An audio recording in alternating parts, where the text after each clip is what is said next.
Hi, I'm Anthony F. Elmore in downtown Memphis on the mighty Mississippi River, bringing you another hot and fiery Black Memphis history lesson.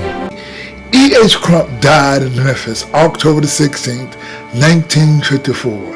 It was May of 1954 when Brown versus Board of Education landmark ruling separate but equal was unconstitutional. You see, on December 5th, 1955 to December 20th, 1956, Dr. King won the Montgomery bus boycott. Now, with E.H. Crump dead, a group of Memphians got together which gave blacks an opportunity to do things we could not ordinarily do, whereas in 1956, Edmund Orgill won the race for Memphis Mayor. This was the first time an E.H. Crump sycophant was not in office. You see, in March of 1957, Ghana became the first African country to gain its independence, and it was in 1958 when Dr. J.E. Walker was killed at 39 years old. Now, the reason we bring this up is because, you see, in 1956, Mayor Edmund Orgill led, and he was key in convincing Memphis business community to peacefully desegregate public places such as libraries, parks, schools, and restaurants. You see, in 1956, Mayor Edmund Orgill of Memphis, Tennessee, made a significant proposal during an appearance on a local Channel 5 WMC television station known Know Your Government program. He suggested appointing an African American to the John Gaston Hospital Board of Trustees.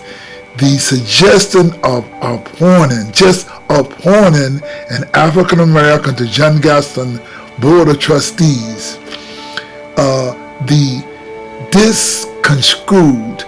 this caused such a challenge in Memphis. You see, in 1936, with the New Deal of President Roosevelt, they built the John Gaston Hospital, but an African American could not even be on the Board of Trustees for the actual hospital.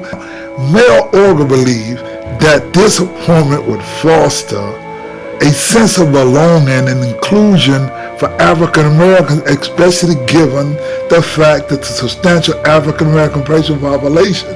He invited public opinions on the matter, leading to a flood of letters, telegrams, and phone calls expressing divided views, and that white Memphians was upset by the idea of a black man just even being on a board of directors. You see, at the time of Memphis, Memphis was largely segregated, and despite the landmark Board of Education decision in 1954, school desegregation had not yet occurred in the city. African American politicians in office were rare, but they played a critical role in electing Mayor Orgill. His proposal to appoint an African American to the hospital board was a courageous step forward towards racial justice. Even though this may seem minor today, it highlighted the challenges faced by white politicians for just simply advocating a change during this era. While Memphis Mayor Edmund Orgill might have originally had good intentions, he chose not to become the advocate for black rights, whereas in 1959 he chose not to run for reelection, which opened the door for the staunch white supremacist Mayor Henry Loeb to take office in 1960. I'm Anthony F. Elmore in downtown Memphis on the mighty Mississippi River, bringing you another hot and fiery Black Memphis history lesson.